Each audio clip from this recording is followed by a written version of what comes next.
The smell hit me wrong. Sunday barbecue at my son's place. Smoke rising from the grill. Beer cold in my hand. But something in my gut twisted. Combat instinct. The kind that kept me alive in Fallujah when younger Marines didn't make it home. I sat at David's backyard table, surrounded by family, and felt like I was sitting in a kill zone. Connor, my 9-year-old grandson, was building something with sticks near the fence. Tyler, 17, kept glancing at me, then away. Too quick, too nervous. My son David stood at the grill with his back to me, shoulders tight. And Lisa, my daughter-in-law, she smiled too much, talked too soft, like I was made of glass. "Jack, how are you feeling?" she asked for the third time that afternoon. "Same as I felt 20 minutes ago, Lisa." "Fine." David turned, tongs in hand. "Dad, we just want to make sure you are taking care of yourself. That house is a lot to manage alone." There it was. The house. They'd been circling it for months like vultures over roadkill. "I manage fine." "Of course you do," Lisa said, her voice dripping with that patronizing sweetness. "But we've noticed little things. Forgetfulness. You called David twice last week asking about Sunday dinner." My jaw tightened. "I called once. On Tuesday." "Actually, Dad," David said carefully, "you called Wednesday too, asked the same question." "I hadn't. I keep a logbook. Old military habit. Every call, every appointment, every pill I take. All written down. Discipline doesn't retire just because you do." I just filed it away. First lie. My phone buzzed in my pocket. I pulled it out. Unknown number. "Don't react. They're setting you up. Delete this." T. Tyler, I looked up. My grandson was staring at his plate, fork frozen halfway to his mouth. His face was pale. I deleted the message, slipped the phone back in my pocket, kept eating. But inside, my mind went tactical. Recording me? How? Where? I scanned the backyard without moving my head. The patio camera knew. I'd noticed it last month.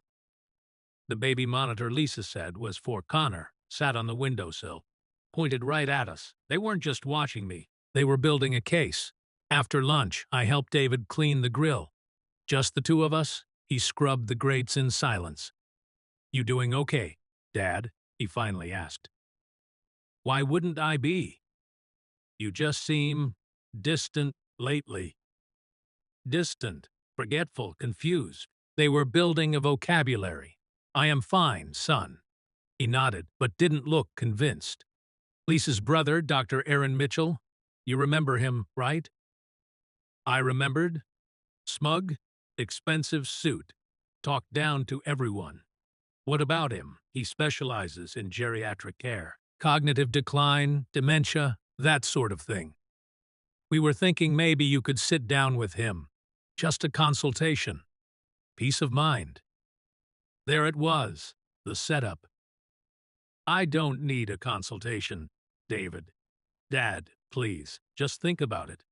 For me," I looked at my son, 38 years old. "Good job.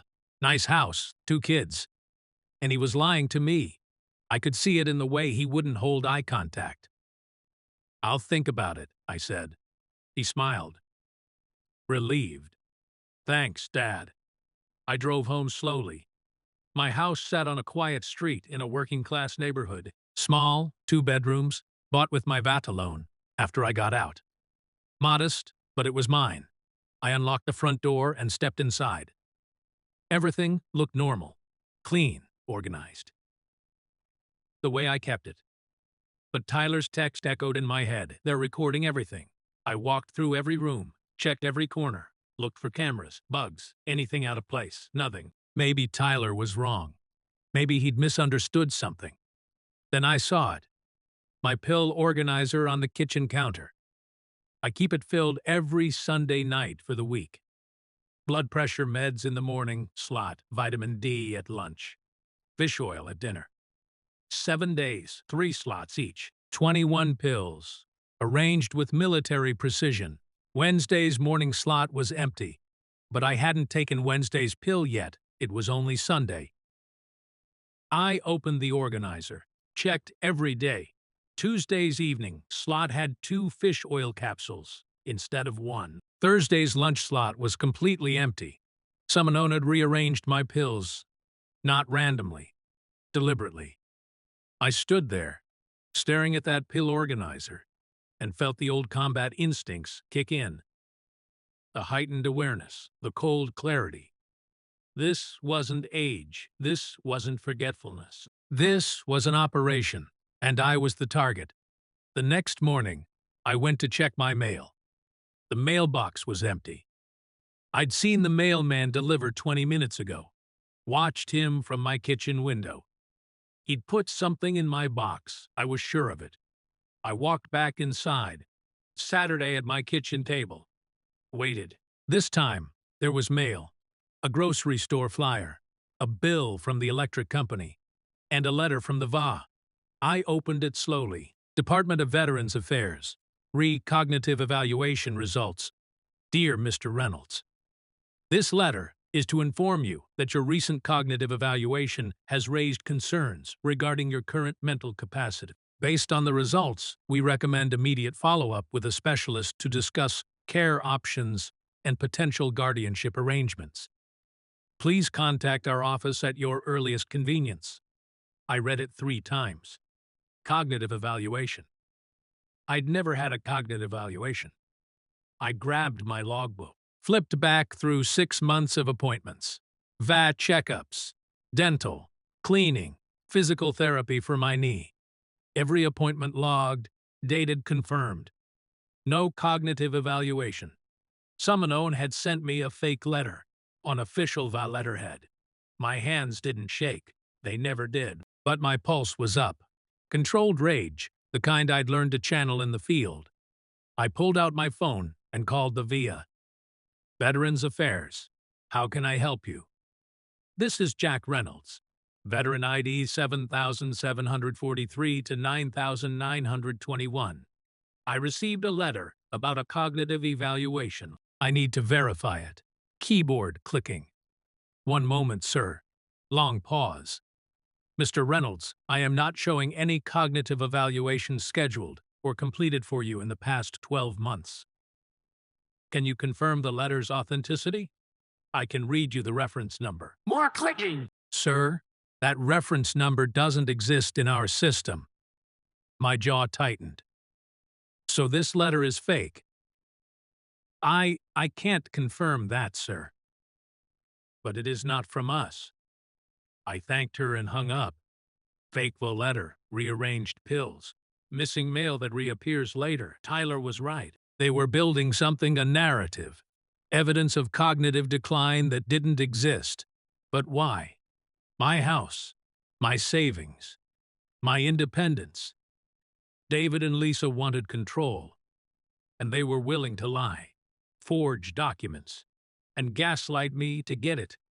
I sat at my kitchen table, staring at that fake letter. If they wanted to play games, I'd play, but I'd play to win. That night, I started a new logbook. Operation Clarity. I wrote at the top. Underneath, I documented everything. Sunday, 1400 hours. David claims I called twice about dinner. False. Logbook shows 1 call, Tuesday, 0900. Sunday, 1820 hours. Pills rearranged in organizer. 3 discrepancies noted. Monday, 0900 hours. Mail missing. Reappeared 1100 hours. Monday, 1030 hours. Fake VA letter received. Confirmed fraudulent with VA office. Every interaction, every inconsistency, every lie. Documented, time-stamped, recorded. I learned a long time ago, you don't fight the enemy on their terms. You gather intelligence. You wait for them to reveal their position. Then you strike. Wednesday afternoon, my phone rang. Lisa, just checking in. How are you feeling? Fine, Lisa. That is good. Listen, David and I were talking. Dr. Aaron has an opening this Friday. We'd love for you to meet with him. Just a quick chat. No pressure. Right? What kind of chat? Oh, just a wellness check. He is really good with veterans. Understands the transition challenges, PTSD, memory issues, memory issues. There it was again. I don't have memory issues, Lisa. Of course not. But it never hurts to get a professional opinion. David's really worried about you. I paused. Let the silence stretch. This was the moment. I could confront them, refuse, burn the bridge. Or I could play along, get inside their operation. See how deep this went. Friday works, I said. I could hear her smile through the phone. Oh, wonderful. I'll text you the address. 2 o'clock. See you then. I hung up and added the note to my logbook. Wednesday, 15:45 hours. Lisa Pressure's appointment with Dr. Aaron Mitchell. Wellness check for alleged memory issues. Agreed to attend. Intelligence gathering phase. I wasn't slipping. I was hunting. Friday arrived. I drove to Dr. Aaron Mitchell's office in a medical complex downtown. Expensive marble floors. Soft music playing. Lisa met me in the lobby. Jack, thanks so much for coming. She hugged me. Too tight. Too long. Where is David? Oh, he had to work. But I'll sit in with you, if that is okay. Of course she would. We walked into Dr. Aaron's office. He stood from behind a massive desk, tall, mid-40s. Perfectly tailored suit. Handshake too firm, trying to prove something. Mr. Reynolds, pleasure to meet you. I've heard so much about you. I bet you have. Have a seat. We sat. Lisa smiled at me like I was a child at the dentist. Dr. Aaron opened a folder. So Jack, can I call you Jack? Mr. Reynolds is fine. His smile tightened. Mr. Reynolds, your family has expressed some concerns. Memory lapses, confusion, difficulty with routine tasks. How are you feeling about all that? I am not experiencing any of that. He nodded, writing something down. It is very common for patients in early cognitive decline to be unaware of their symptoms. That is actually one of the markers. Catch negative 22. If I deny it, that is proof I have it. I keep detailed records, I said. Appointments, medications, daily activities, all documented. No lapses. That is excellent. He said it like I'd just tied my own shoes. But family members often notice things we don't. Lisa mentioned you've been repeating questions, forgetting conversations. I looked at Lisa. She wouldn't meet my eyes. I haven't. Dr. Aaron leaned forward. Mr. Reynolds, I'd like to run a simple cognitive test. Just a few questions. Nothing invasive. Would that be all right? I could refuse. Walk out. But I needed to see where this went. Go ahead. He pulled out a standard assessment form, asked me to remember 3 words. Draw a clock, count backwards from 100 by 7s. I'd aced this test in the VA hospital 6 months ago. I aced it now. Every question. Perfect. Dr. Aaron's smile faded slightly as he scored it. Well, this is interesting. You've scored very well. Because there is nothing wrong with me. Right. Of course, he wrote more notes. But test performance doesn't always reflect real-world function. I'd like to recommend a follow-up. More comprehensive evaluation. No need. Lisa touched my arm. Jack, please, just consider it. We're only trying to help. I stood. I appreciate your concern, but I am fine. Dr. Aaron stood too. Mr. Reynolds, I have to be frank with you. Based on what your family has shared, I am concerned. If you decline further evaluation, I may need to recommend a formal assessment for your own safety. There it was, the threat. You do what you think is right, Doctor. Lisa caught up with me in the parking lot. Jack, wait. Please, don't be upset. We're just worried about you. I turned, looked her straight in the eye. Lisa, I passed every test in there. I am not confused. I am not forgetful. I am sharp as I've ever been. She blinked. I think that because it is true. And if you and David keep pushing this, you are going to regret it. I got in my truck and drove away. In my rearview mirror, I saw her on the phone. Calling David, probably. Or Aaron. Good, let them think I am getting defensive. Let them think they're winning. That night, Tyler showed up at my door. I'd been expecting him. "Grandpa," he said quietly, "can I come in?" I stepped aside. He walked in, hands shoved in his pockets, looking guilty. "You sent that text on Sunday." He nodded. "They were watching. Sit down.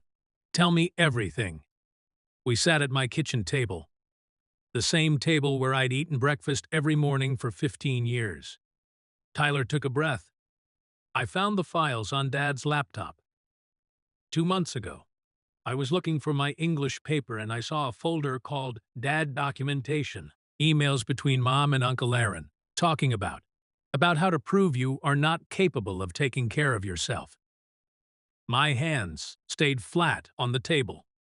Steady. "Go on." "Uncle Aaron's making fake medical documents, cognitive tests that say you failed, reports that say you have dementia. He is signing them like they're real." "Why?" Tyler looked at me with my son's eyes. But where David had learned to lie, Tyler hadn't. "The house, your savings. They want to sell the house and put you in a cheap facility." Uncle Aaron said, "It is the same thing he did with his ex-wife's grandmother. It worked then. So they're doing it again." I sat very still. How long have they been planning this? At least 6 months, maybe longer. 6 months. While I'd been coming over for Sunday dinner, playing with Connor, teaching Tyler to change a tire, they'd been plotting to rob me. What exactly are they planning to file? Emergency guardianship. Uncle Aaron's writing a medical assessment that says you are a danger to yourself. Mom and Dad are going to file it in 2 weeks. 2 weeks. I looked at Tyler, 17 years old, carrying this weight alone. "Why are you telling me?" His voice cracked. "Because it is wrong. You are not sick.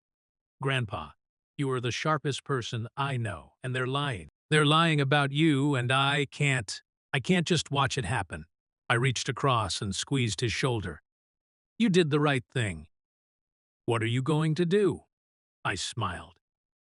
"I am going to stop them." The next morning, I started my counteroffensive. First stop, the VA hospital, real documentation, the kind that would stand up in court. Dr. Sarah Chen had been my VA physician for 8 years. She knew me, knew my history, knew I was as sharp as the day I'd enlisted at 18. "Jack," she said, looking up from her computer, "what brings you in? You are not scheduled until next month." I sat down across from her desk. "I need a favor. A big one." She leaned back, studying me. "Talk to me." I told her everything. The fake VA letter, the rearranged pills, David and Lisa's setup, Dr. Aaron Mitchell's forged documents, the emergency guardianship filing planned for 2 weeks from now. When I finished, her face had gone hard. "That son of a bitch," she said quietly. "Aaron Mitchell. I know him. He testified against one of my patients 3 years ago. Claimed the man had advanced dementia. Turned out he was lying. We couldn't prove it, but I knew. Can you help me?" She turned to her computer, started typing. "I am going to run every cognitive test we have. Full neurological workup. Memory assessment, executive function, processing speed, everything. And I am going to document that you've never had a failed evaluation in this system. How long will that take? 2 hours for the tests. I'll have the written report by end of day." I spent the next 2 hours proving what I already knew. There was nothing wrong with my mind. Pattern recognition, memory recall, problem solving, spatial awareness, perfect scores across the board. Dr. Chen printed the results and handed me a sealed envelope. Official VAM medical assessment, dated today. It states clearly that you show no signs of cognitive decline, dementia, or any condition that would impair your ability to manage your own affairs. Thank you, Sarah, Jack. She looked at me seriously. What they're doing is elder abuse. It is criminal. You need a lawyer. I know. I am working on that. She wrote something on her prescription pad, tore it off, handed it to me. Marcus Webb, Veterans Legal Advocacy. He is a Navy JAG veteran, specializes in cases like this. Tell him I sent you. I shook her hand. I owe you. You don't owe me anything. Just nail these bastards. Marcus Webb's office was in a converted house near the university. Nothing fancy. No marble floors. Just a desk, filing cabinets, and a man who looked like he'd seen combat and wasn't impressed by anything anymore. He was in his 50s, graying haircut, military short. Scarred hands folded on his desk. Dr. Chen called ahead, he said. Told me your situation. Sit down. I sat. Handed him the Vaga letter, Dr. Chen's assessment, my logbooks documenting every inconsistency. He read through everything in silence. When he finished, he looked up. How much is your house worth? About $420,000. Paid off, savings, plus my VA pension and Social Security. He nodded.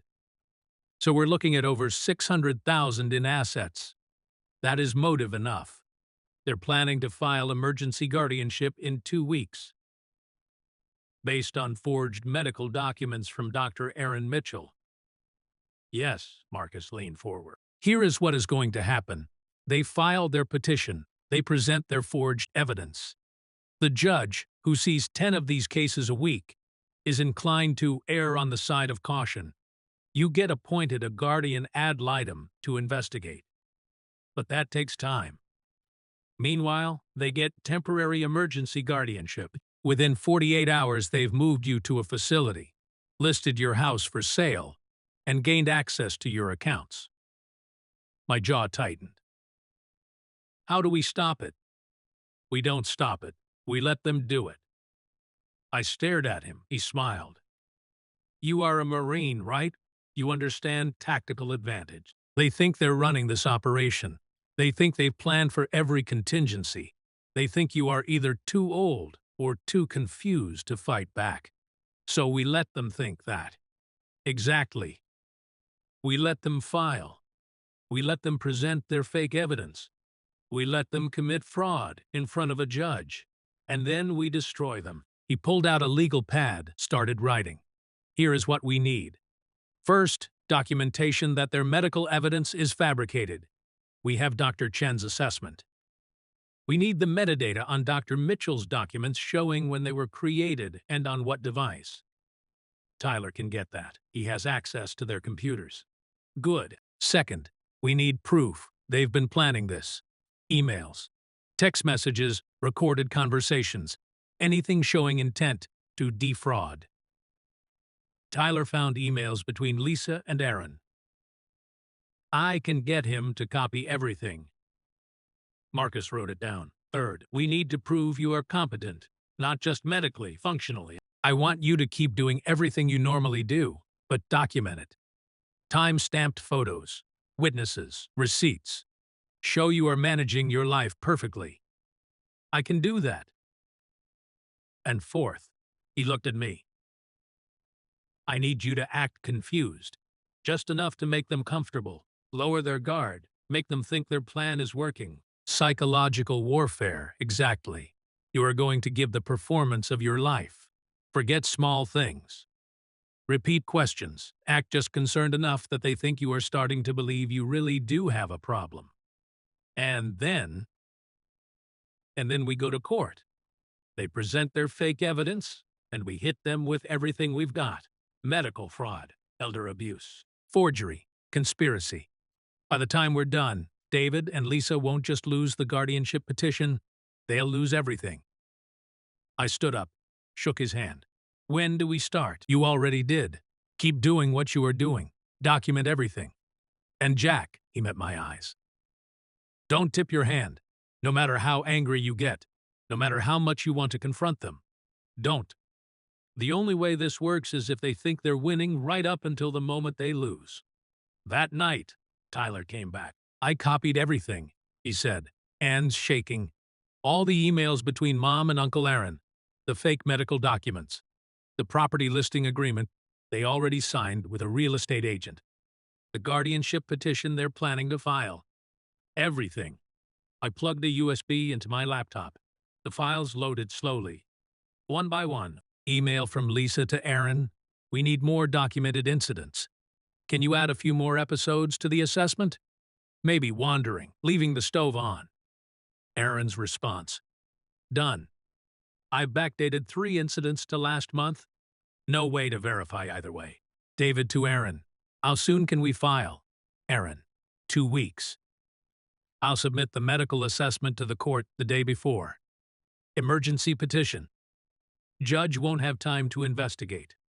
By the time anyone questions it, we'll have temporary guardianship and access to his accounts. Lisa to Aaron. What about Tyler? He has been asking questions. Aaron. Keep him away from Jack. Last thing we need is him warning the old man. I read every email. Let the rage build, cold and controlled. Then I found the document that made everything clear. Emergency guardianship petition. Draft petitioners. David Reynolds and Lisa Reynolds. Hereby request emergency guardianship of Jack Reynolds, age 65, due to severe cognitive decline, rendering him unable to manage his personal and financial affairs. Supporting evidence, medical assessment by Dr. Aaron Mitchell, licensed physician, documenting progressive dementia, failed cognitive evaluation, multiple witnessed incidents of confusion, memory loss, and unsafe behavior. Petitioners' sworn affidavits, proposed action, immediate placement in memory care facility, Meadowbrook Gardens. Monthly cost, $2,800 sale of residence at 447 Oak Street. Estimated value, $420,000. Transfer of financial assets. A guardianship account managed by petitioners. Below that was another document. A purchase agreement for my house, signed by David, dated 2 weeks from now. Conditional on obtaining legal guardianship, $385,000, $40,000 below market value. Quick cash sale to a developer. They'd already negotiated the deal. Before they even had the legal right. Tyler was watching my face. Grandpa, I should have told you sooner. You told me when it mattered. That is what counts. What are you going to do? I ejected the USB drive. I am going to let them think they're winning. And then I am going to teach your father a lesson he won't forget. The next 2 weeks were the longest of my life. Every Sunday, I went to David and Lisa's for dinner, smiled, ate their food, played with Connor. But I started making mistakes. Small ones, calculated. I'd ask David a question, then ask it again 15 minutes later. I'd forget Lisa's brother's name, Aaron, right? Or was it Adam? I'd tell the same story twice in one afternoon. Each time, I watched their faces light up. Relief, validation. See. He really is slipping. Lisa started talking to me slower, using simple words. David started making decisions for me. Dad, you should probably avoid driving at night. Vision issues, you know? I nodded along. You are probably right. Inside, I was documenting everything. My phone recorded every conversation, time-stamped, saved to the cloud. I photographed my daily routine. Me cooking breakfast at 07:00, taking my pills. Correctly organized now? I'd fix that. At the right times. Balancing my checkbook. Reading the newspaper. Every photo geotagged, dated, proving I was functioning perfectly. I attended my veteran support group every Tuesday. Asked the group leader, Tom Brennan, to write a statement about my mental state. Jack Reynolds attends every meeting, participates actively, remembers details from previous discussions. and shows no signs of cognitive impairment. He is sharp, engaged, and fully capable of independent living. I visited my bank, asked the manager, Carol Price, to document my transactions. Mr. Reynolds manages his accounts responsibly. All transactions are appropriate. He balances his checkbook monthly, shows no signs of confusion or financial mismanagement. I was building a counter case, brick by brick, witness by witness, and David and Lisa had no idea. 1 week before the filing date, Tyler called me. His voice was tight. "Grandpa, they're going to do it Friday. I saw the court paperwork on Dad's desk. It is happening. I know. It is okay. Because we're ready. Tyler, I need you to do something for me. Anything. I need you to testify. In court, against your parents." Long silence. "Tyler, I know what I am asking. I know it is your mom and dad, but what they're doing is criminal. And if we don't stop them, they'll do it to someone else." His voice was quiet. Uncle Aaron already did it before, to his ex-wife's grandmother. Mom told me about it once. She thought it was clever. My blood went cold. What was her name?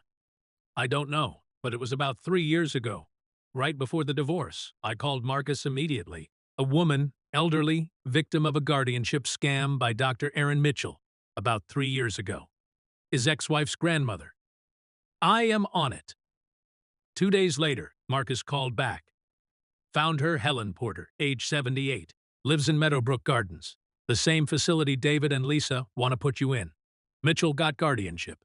Sold her house for $300,000, moved her into the cheapest room they had, and pocketed the difference. Can she testify? I am meeting with her tomorrow. Meadowbrook Gardens smelled like industrial cleaner and defeat. Helen Porter sat in the common room doing a crossword puzzle. She was small, gray-haired, sharp blue eyes that had seen too much. Marcus introduced us. "Mrs. Porter, this is Jack Reynolds. He is in a situation similar to what happened to you." She looked at me carefully. "Aaron Mitchell. His current scheme involves my son and daughter-in-law. But yes, Aaron's running the operation." Her hands tightened on her pen. "That man destroyed my life. Tell me what happened." She did. The whole story. How Aaron had convinced her to sign a power of attorney, just in case. How within months he declared her incompetent, sold her house, and moved her here. How by the time she realized what was happening, the money was gone. "I tried to fight it," she said. "Voluntarily," they said. "My granddaughter divorced him, but the legal case went nowhere." "Mrs. Porter," Marcus said gently, "we have a chance to stop him from doing this again, to someone else, but we need your testimony." She looked at me. "You are going to fight this, all the way. Then I'll testify. I'll tell a judge exactly what Aaron Mitchell is capable of." We left Meadowbrook Gardens with her signed affidavit. In the car, Marcus said, "This is good. Really good. We've got pattern of behavior now. Mitchell's done this before. It is not a one-time mistake. It is a system. How does this play in court? It destroys their credibility. When David and Lisa present Mitchell's medical assessment, we present Helen Porter. We show the judge this is Aaron's method. Fabricate evidence, file emergency guardianship, liquidate assets, disappear." I nodded. 1 week. 1 week. You ready? I thought about my son, the boy I'd taught to ride a bike, to throw a baseball, to change a tire. I am ready. The final Sunday before the hearing, I went to David and Lisa's house one last time. Dinner was pot roast. Lisa's specialty, everyone was there. David, Lisa, Tyler, Connor, even Dr. Aaron showed up with a bottle of wine. They were celebrating. I could feel it. "The victory party before the victory, Jack," Aaron said, pouring wine. "How are you feeling, really?" "Tired," I said, playing the part. "Confused sometimes." Lisa touched my hand. "We understand. That is why we want to help." David cleared his throat. "Dad, we need to talk about something important. Here it comes. We've been really worried about you." The forgetfulness, the confusion. We think you need more support. What kind of support? Professional care, a place where people can look after you, make sure you are safe. Meadowbrook Gardens, I knew they'd bring it up. I don't need a care facility. Lisa squeezed my hand.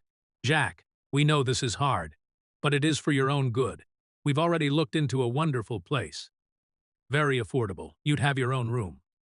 Activities. People to talk to. I don't want to leave my house. Aaron leaned in. Mr. Reynolds, with all due respect, your house isn't safe for you anymore. Too many stairs. Too much maintenance. You are one fall away from a serious injury. I looked around the table, at my son who wouldn't meet my eyes, at Lisa with her practiced concern, at Aaron with his smug smile, and at Tyler sitting there pale and silent, knowing what was coming. I'll think about it, I said quietly.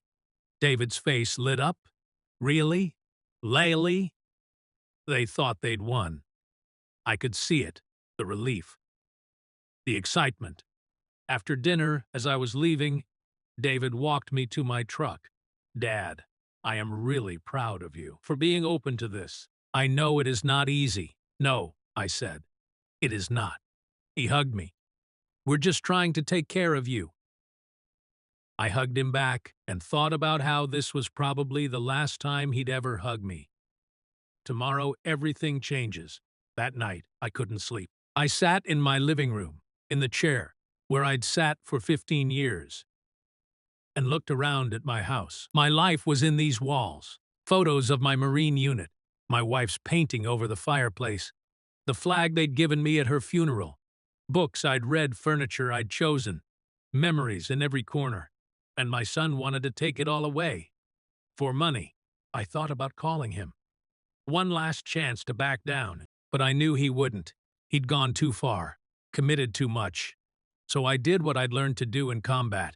I checked my gear, made sure everything was ready. Dr. Chen's medical assessment, IT Marcus Webb on standby, on DT Tyler's USB drive with all evidence. ITT Helen, Porter's testimony, my logbooks documenting everything. ITTTT time-stamped. ITT was ready. Tomorrow, we go to war. Against my own family. I pulled out my old Marine mug, poured coffee. Saturday on my back porch watching the sun come up. Somewhere across town, David and Lisa were probably sleeping peacefully, dreaming about $420,000. They had no idea what was about to hit them. I sipped my coffee and smiled. In war, you wait for the enemy to reveal their position, and then you destroy them. The courthouse steps felt like a firing line. Friday morning, 9 a.m. I stood outside the county courthouse in my best suit, the one I'd worn to my wife's funeral, and watched David and Lisa arrive with Dr. Aaron Mitchell. They looked confident. Lisa carried a leather portfolio. David wore his expensive watch. Aaron had that same smug smile. They thought this was a formality. Sign the papers, get the guardianship, start liquidating my assets. They had no idea Marcus Webb was already inside, setting up our ambush. Tyler appeared from the parking lot. He looked sick, pale, hands shaking. "Grandpa," he whispered, "are you sure about this?" "I am sure. They're going to hate me." I put my hand on his shoulder. "They're going to hate themselves more. You are doing the right thing, Tyler. That takes courage." He nodded, but didn't look convinced. David spotted us, walked over, put on his concerned father face.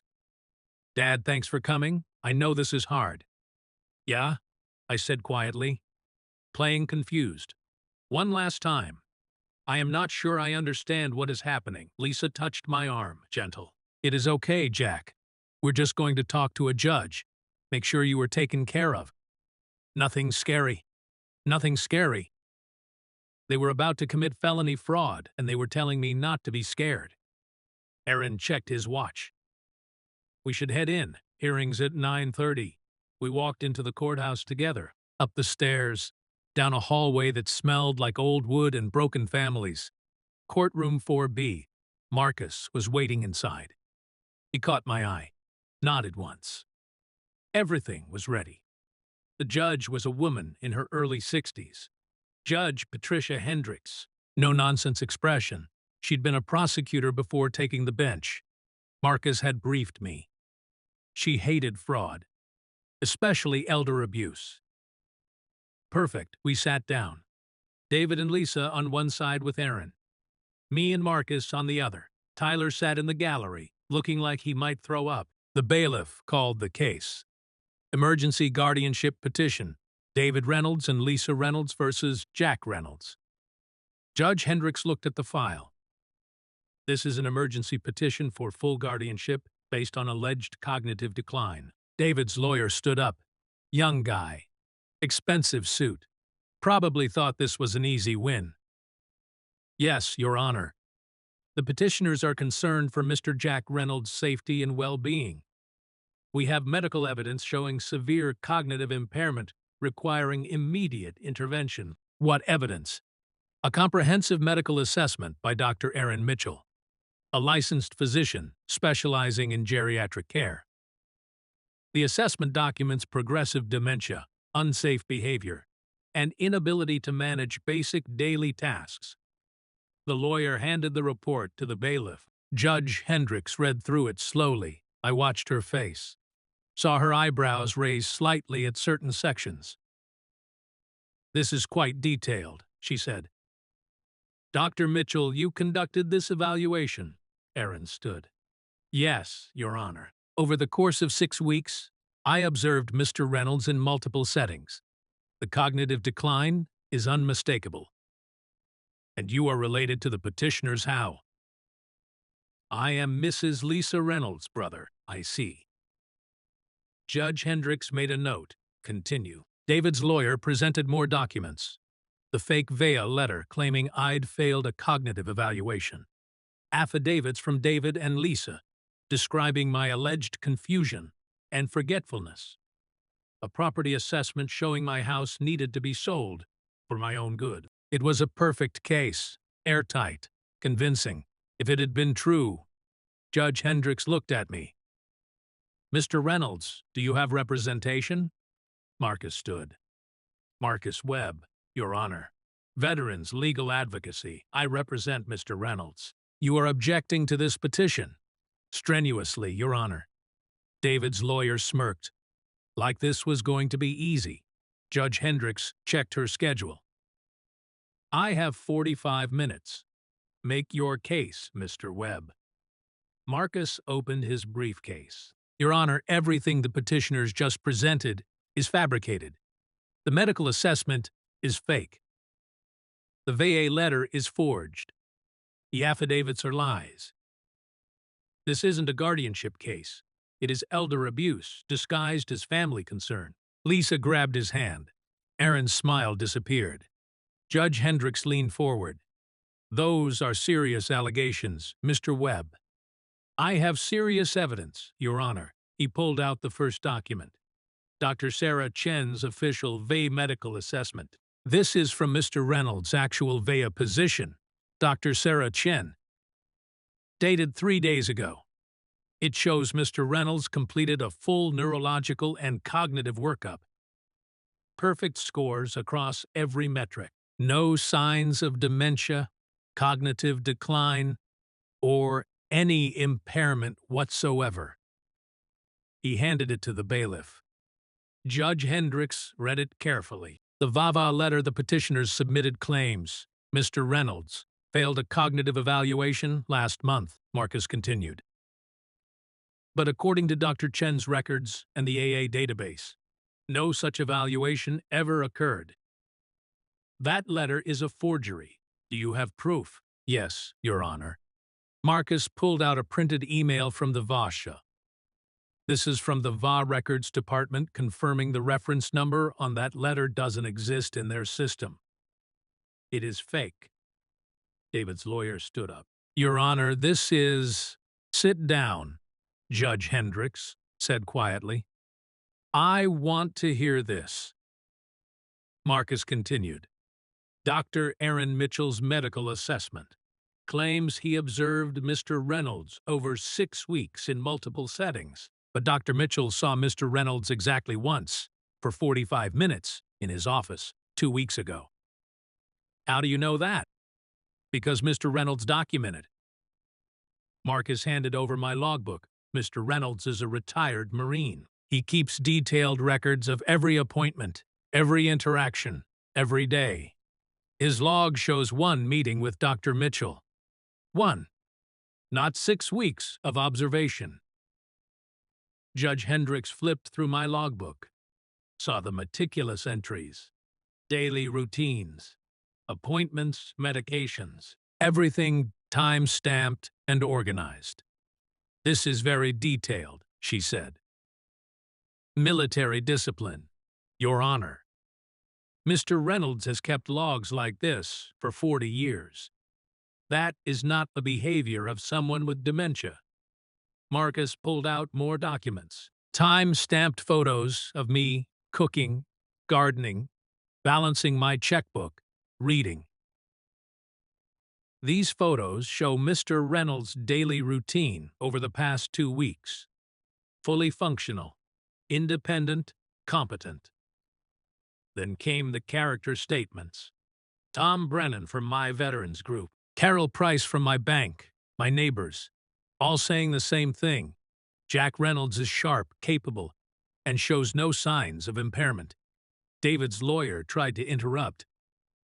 Your Honor, family members are often more aware. Mr. Webb, Judge Hendricks said. You mentioned forgery. Can you prove the documents were fabricated? Yes, Your Honor. Marcus pulled out the USB drive. We have emails between Mrs. Lisa Reynolds and Dr. Aaron Mitchell discussing the creation of false medical evidence. We have metadata showing the documents were created on Mrs. Reynolds' laptop, and we have drafts of the guardianship petition, dated before Dr. Mitchell's alleged evaluation even began. He handed everything to the judge. Lisa stood up. That is private correspondence. He can't. It is evidence of fraud, Marcus said calmly, obtained legally by a family member who witnessed the conspiracy. Judge Hendricks looked at Tyler in the gallery. You provided this evidence. Tyler stood. Yes, ma'am. I found the files on my dad's computer. I copied them because what they're doing is wrong. David spun around. Tyler, what the hell? Mr. Reynolds, Judge Hendricks said sharply, control yourself or I'll have you removed. She opened the USB files, started reading the emails. The courtroom was silent, except for the sound of her scrolling through page after page of damning evidence. Lisa to Aaron, we need more documented incidents. Can you add a few more episodes to the assessment? Aaron to Lisa. Done. I've backdated 3 incidents. No way to verify. David to Aaron, how soon can we file? Aaron to David, 2 weeks. Emergency petition. Judge won't have time to investigate. Judge Hendricks' face got harder with each email. Dr. Mitchell, did you fabricate this medical assessment? Aaron stood slowly. Your Honor, the assessment was based on family reports. Did you observe Mr. Reynolds for 6 weeks, as your report claims? Silence. Answer the question, Dr. Mitchell. I saw him once, but the family provided extensive. So you lied in an official medical document submitted to this court. Aaron's face was red. I was trying to help the family. You were trying to commit fraud. Judge Hendricks turned to David and Lisa. You 2 signed affidavits swearing your father is incompetent. Based on what I've seen today, those affidavits are false. Do you have anything to say? Lisa was crying. David looked like he'd been hit with a truck. Your Honor, David said weakly. We were just worried. You were worried about $420,000. Marcus pulled out the property sale agreement. This is a purchase agreement for Mr. Reynolds' house, signed by David Reynolds, dated 2 weeks from now, conditional on obtaining guardianship. He handed it to the judge. They already negotiated the sale, Your Honor, before they had legal authority, before they even filed this petition. This was never about concern for Mr. Reynolds. This was about stealing his house and his savings. Judge Hendricks stared at the document, then at David. You signed a contract to sell your father's house before you had any legal right to do so. David couldn't speak. Your Honor, Marcus said quietly, there is one more thing you should know. Dr. Aaron Mitchell has done this before. He pulled out Helen Porter's affidavit. 3 years ago, Dr. Mitchell did the exact same thing to his ex-wife's grandmother. Fabricated evidence of dementia, obtained guardianship, sold her house, moved her into a cheap facility, kept the money. Her name is Helen Porter. She is 78 years old, and she is outside this courtroom right now, ready to testify. Judge Hendricks looked at the bailiff. Bring her in. Helen Porter walked in slowly, small, dignified, angry. She sat in the witness chair and told her story, every detail. How Aaron had manipulated her, forged documents, stolen her life savings. When she finished, Judge Hendricks sat back in her chair. Mr. Webb, what are you asking for? I am asking the court to deny the guardianship petition, to order a criminal investigation into David Reynolds, Lisa Reynolds, and Dr. Aaron Mitchell for elder abuse, fraud, forgery, and conspiracy. And I am asking for a restraining order protecting Mr. Reynolds from any further contact with the petitioners. Judge Hendricks looked at David, Lisa, and Aaron. I've been on this bench for 12 years. I've seen a lot of guardianship cases. Some legitimate, some questionable, but I have never seen fraud this brazen, this calculated, this cruel. She turned to Aaron. Dr. Mitchell, I am ordering an immediate investigation by the State Medical Board. Your license will be suspended pending the outcome. Aaron's face went gray. David and Lisa Reynolds, this guardianship petition is denied. Furthermore, I am referring this case to the district attorney for criminal prosecution. What you attempted here today is elder abuse. It is fraud. And if the DA files charges, which I suspect they will, you are looking at felony convictions. Lisa sobbed. David just stared at the table. Judge Hendricks looked at me. Mr. Reynolds, I apologize that your own family put you through this. You clearly have full capacity to manage your own affairs. This case is dismissed. She banged her gavel. It was over. Outside the courthouse, David tried to approach me. Dad, please. Let me explain.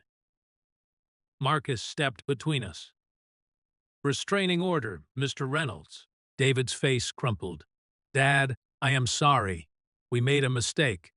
I looked at him, my son. The boy I'd raised, taught, loved. You weren't making a mistake, David. You were committing a crime against your own father.